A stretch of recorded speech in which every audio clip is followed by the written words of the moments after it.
আসসালামু আলাইকুম, আশা করি সবাই ভালো আছেন। আপনাদের মাঝে নতুন একটি ভিডিও নিয়ে আসলাম। আজকে আমি মুরগির গিলাম এটা রান্না করব। পুরো ভিডিও দেখতে সাথে থাকুন।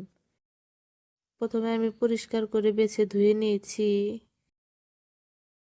কড়াইতে তেল গরম করা হয়ে গেছে, এখন আমি পেঁয়াজ তেজপাতা দিয়ে দিলাম, দিয়ে ভালো করে নাড়াচাড়া করে নিচ্ছি।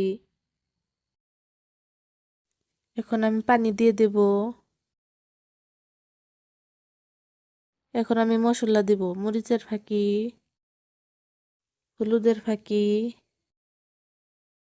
সদের ফাঁকি, লবণ, জিরা বাটা, আদা বাটা, রসুন, এলাচ, দারচিনি বাটা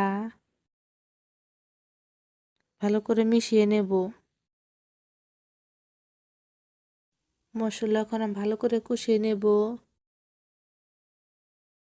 আমার মশলা কষানো হয়ে গেছে, এখন আমি গিলাম এটা দিয়ে দিলাম, ভালো করে নাড়াচাড়া করে নিচ্ছি।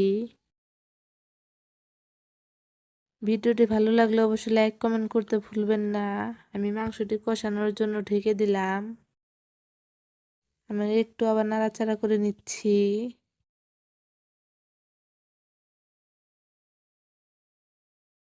সিদ্ধ করার জন্য পানি দিয়ে দিলাম।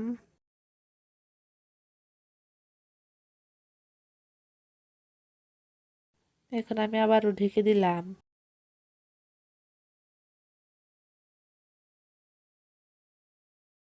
আমার রান্না করা প্রায় শেষের দিকে। এখন আমি নামিয়ে ফেলবো।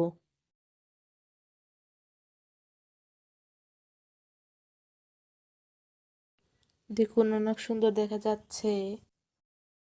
ভিডিওটি দেখার জন্য ধন্যবাদ।